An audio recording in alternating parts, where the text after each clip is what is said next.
everyone. So today we will start the new chapter. The name of the chapter is resources. Let's start the chapter. Chapter 9, resources. Learning objectives, resources, types of resources, natural resources, man-made resources, human resources, conservation of resources and sustainable development. Let's start resources. What is a resource? Resource क्या होता है? Everything जो हमारी needs को satisfy करे और हमारे nature में present हो, उसको हम resource कहते हैं. ह्यूमन बींग्स सेवरल थिंग्स को यूज करते हैं जो हम नेचर से, जो बहुत सारी चीजें हमें मिलती हैं अपने सर्वाइवल के लिए, जैसे कि फूड हमें मिलता है, मिनरल्स मिलता है, ट्रांसपोर्ट मिलता है, ये सब रिसोर्सेज हैं. बट एक सब्सटेंस रिसोर्स बन जाता है ओनली जब उसकी यूटिलिटी और वैल्यू होती है human life. Water, electricity, rickshaw, vegetable, text book, they've all been used by us. तो सबकी यूटिलिटी है.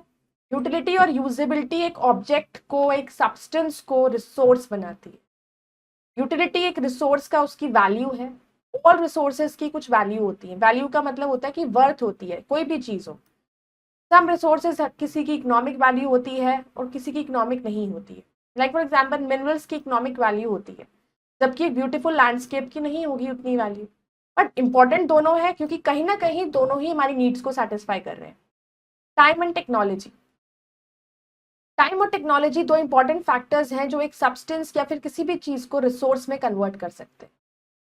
दोनों रिलेटेड हैं हमारी नीड से. ह्यूमन बींग्स देमसेल्व्स अपने आप में एक इंपॉर्टेंट रिसोर्स है, क्योंकि ह्यूमन रिसोर्स जो केपेबल होता है कि चीज को, रॉ मटेरियल को, किसी भी चीज को कन्वर्ट कर सकते हैं, यूजफुल बना सकता है अपने इंटेलिजेंस से, अपने दिमाग का यूज करके, अपनी स्किल्स, अपना टैलेंट और अपनी टेक्नोलॉजी की हेल्प से.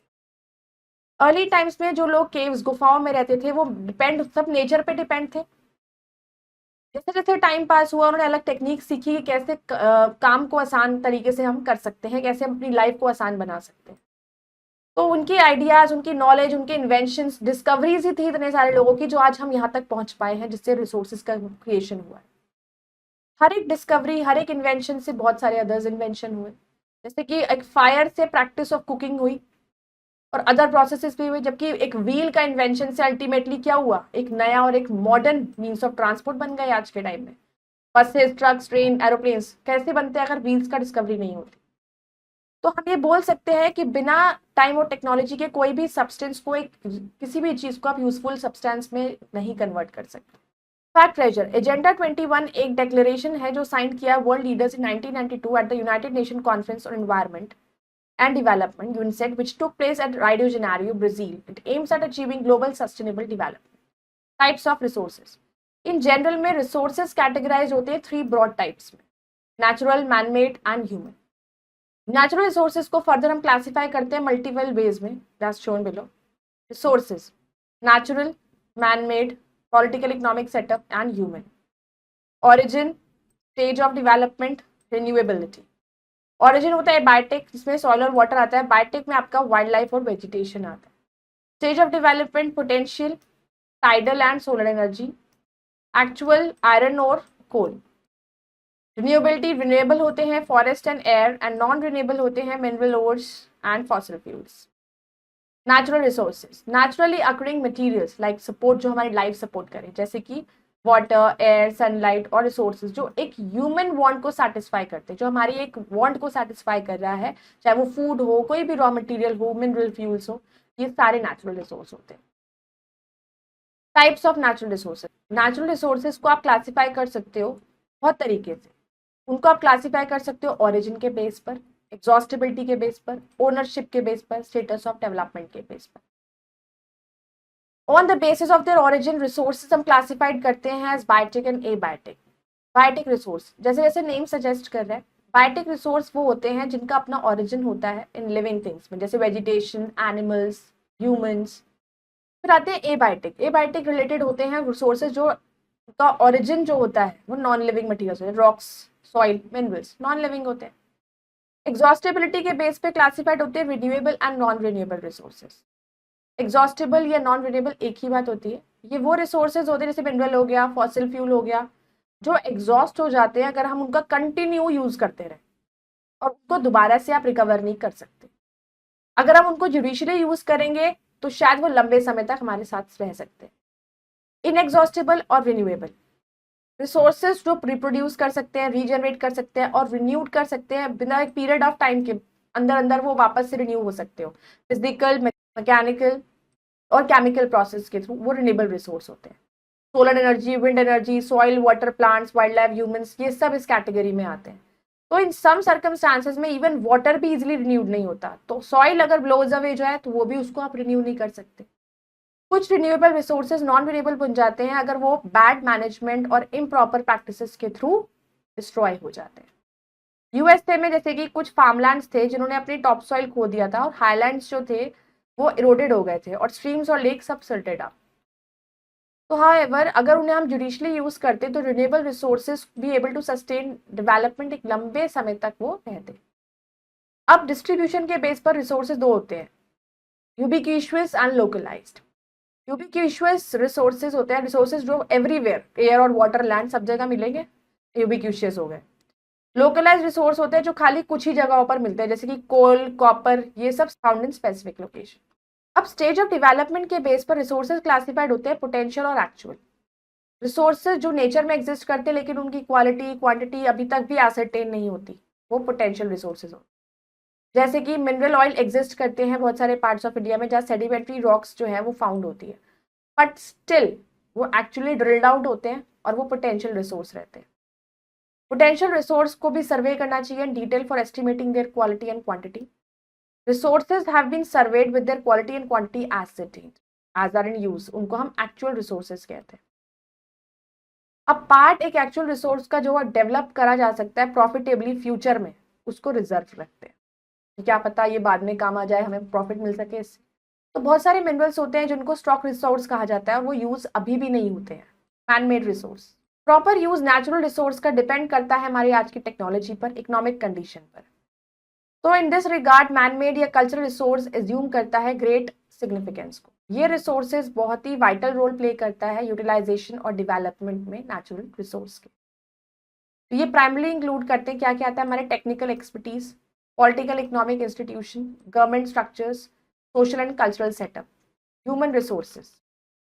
Human resources human beings constitute, हम खुद ही होते हैं, सैलिएंट एस्पेक्ट। बिना ह्यूमन रिसोर्स के कोई भी नेचर का गिफ्ट आप डेवलप यूटिलाइज नहीं कर सकते, हम अपने आप में ही ह्यूमन एक रिसोर्स ही तो है। ह्यूमन रिसोर्सेज असेस्ड होते हैं क्वालिटी में भी क्वांटिटी में भी। Not only must there be enough humans to exploit the natural resource, but they must also have the techniques to utilise them in best possible manner. हमारे पास techniques हैं और अपने दिमाग से हम बहुत सारी चीजों को डेवलप कर सकते हैं।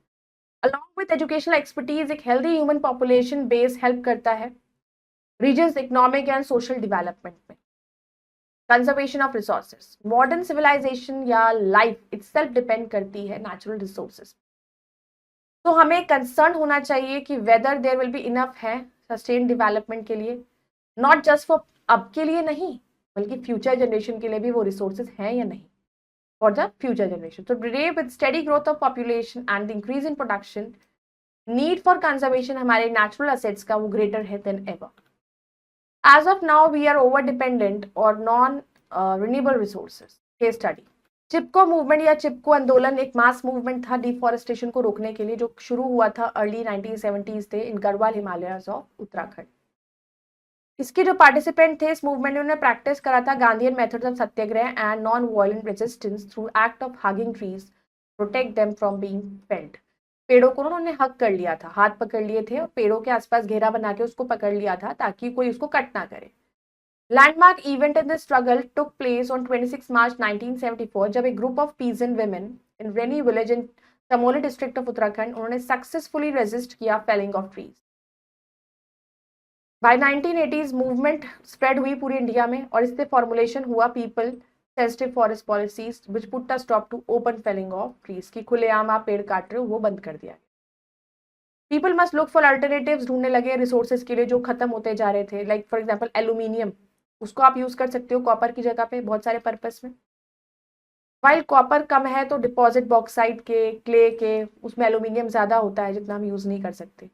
एक्सप्लॉयटेशन नेचुरल रिसोर्सेज का कई बार क्या होता है कि अनइंटेंडेड कंसिक्वेंस भी हो जाते हैं, लाइक फॉर एग्जांपल जब कोल डिपॉजिट में स्ट्रिप माइनिंग के अंदर जाते हैं तो फ्लो जो होता है ग्राउंड वाटर का वो डिस्टर्ब हो जाता है, causing wells to dry up. इससे जो वेल्स खोदे जाते हैं, कुआं खोदा जाता है, वो सूख जाते हैं। पुअर फार्मिंग मेथड रूइन कर सकते हैं बहुत सारे फार्म लैंड्स को और वो बैरन हो जाते हैं, वहाँ पे आप फिर कोई क्रॉप नहीं ग्रो कर सकते। तो हमें एक डिजास्टर्स चेंजेस जो हमारे इकोसिस्टम है उसको अवॉइड करना चाहिए अगर हम ट्राई करें increase agriculture land use, forestry, fishing and water development. Each one of us must learn to take care of environment. Fumes from automobiles and smoke from factories वो एयर को poison करता है। Air दस pollute करते, kills trees and endangers human health. Government regulation control कर सकता है इस डैमेज को टू द एनवायरमेंट ताकि हम एमिशन ऑफ पॉइजनस सब्सटेंसेस को रिड्यूस कर सकें। And adopting proper waste management techniques. But each of us को रिस्पॉन्सिबिलिटी लेनी पड़ेगी हमारे एक्शंस के लिए, हमारे एटीट्यूड्स के लिए। इवन अगर नेचुरल रिसोर्सेज कंजर्व्ड हैं और उन्हें डेवलप किया जा रहा है प्रॉपर्ली, तो earth unable to provide enough food नहीं प्रोवाइड कर पाएगी अगर पॉपुलेशन इसी तरीके से बढ़ती जाएगी। ग्रोथ जो है वर्ल्ड की पॉपुलेशन का मस्ट भी कंट्रोल होना चाहिए ताकि एक अच्छी लाइफ आप जी सके, क्वालिटी लाइफ जी सके, सस्टेनेबल मैनेजमेंट हो सके रिसोर्सेज का। एन अंडरस्टैंडिंग ऑफ रिसोर्सेज एक वाइटल है मैनेजमेंट के लिए, इवेंचुअल यूटिलाइजेशन के। सक्सेसफुल मैनेजमेंट ऑफ रिसोर्सेज ताकि ये मेंटेन कर सके, क्वालिटी ऑफ एनवायरनमेंट इन्हांस कर सके। उससे हमारी प्रेजेंट जनरेशन को ही फायदा नहीं होगा बल्कि also sustain development in times to come, कि जो हमारी आने वाली जनरेशन है उसके लिए भी फायदा होगा। Sustainable development. सस्टेनेबल डेवलपमेंट का मतलब होता है जो डेवलपमेंट बिना हमारे इन्वायरमेंट को हार्म करे, हमारे फायदा कर सके। ये डेवलपमेंट जो नीड पूरी करता है हमारे प्रेजेंट की, बिना एबिलिटी कॉम्प्रोमाइज करे फ्यूचर की नीड्स के साथ। रिसोर्सेज को यूटिलाइज करना चाहिए जुडिशली ताकि उनको अगर हम अच्छे से यूज करने के बाद फुलफिलिंग हमारी प्रेजेंट रिक्वायरमेंट को हमने पूरा कर लिया तो उनको फ्यूचर के लिए प्रिजर्व कर सके। Fact treasure. Sustainable development takes into account needs of present and future generation. Humans have always used natural resources को हमारी want satisfy करने के लिए यूज करते आए हैं। तो विद इंक्रीजिंग, जिस तरीके से पॉपुलेशन बढ़ रही है और पॉपुलेशन बढ़ेगी तो उनकी डिमांड्स बढ़ रही है, तो जिस पर रेट पर नेचुरल रिसोर्सेज को हम यूज कर रहे हैं वो बढ़ चुका है उसका यूज। जितने भी नेचुरल रिसोर्सेज हैं वो इनएग्जॉस्टिबल तो नहीं है। अगर रेट उनके कंजम्पशन का फास्टर है देन दैट ऑफ रीजनरेशन, तो वो बाउंड हो जाते हैं डिप्लीट होने के लिए। तो that is exactly what happened in case of our flora and fauna. Wide spread deforestation से क्या हो रहा है, डिप्लीशन हो रहा है ग्रीन कलर। बहुत सारे प्लांट एनिमल स्पीशीज जो है वो खत्म होती जा रही हैं और कुछ खत्म हो चुकी है और कुछ बिल्कुल खत्म होने वाली है। मिसयूज या ओवर यूज बहुत सारे वैल्यूएबल रिसोर्सेज का, जिससे डिग्रेडेशन हुआ, डिटोरिएशन हुआ क्वालिटी में। Like for example, soil, land, water resources deteriorate in quality and depleted due to pollution. Water, soil and air pollute होती है due to contamination with harmful substances. हम misuse करते हैं, pollute करते हैं natural resources को। अगर ये situation ऐसे ही चलती रहेगी तो हम एक ऐसा टाइम भी आएगा जब हमारे वर्ल्ड में हमारे को natural resources की कमी पड़ जाएगी। फ्यूचर जो है अर्थ का वो डिपेंड करता है कि कितने अच्छी तरीके से, कितने जुडिशली हम अपने नेचुरल रिसोर्सेज को यूज करते हैं ताकि प्रेजेंट रेट ऑफ डेवलपमेंट को मेंटेन कर सके और इन्वायरमेंट को हम प्रिजर्व कर सके। तो कुछ ऐसे कार्डिनल रूल्स हैं जो हमें फॉलो करने चाहिए।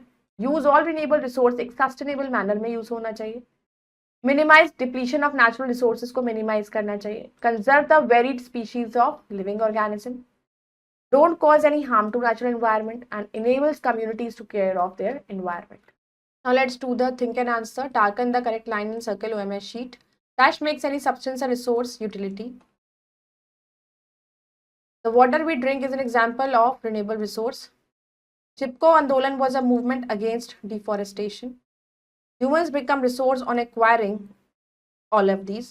We should reuse renewable resource in dash manner, in a sustainable manner. Now let's do fill in the blanks. Dash resources are found in certain place, localized. On the basis of origin, renewable and non-renewable are natural resources.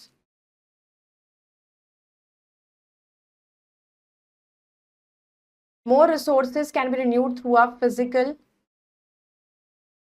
process or a mechanical process. A resource dash a human want satisfy. Now let's do the true and false. Resources are used by humans, true.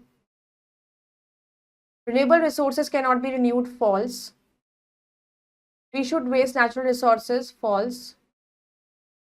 We should not save resources for future generation, false.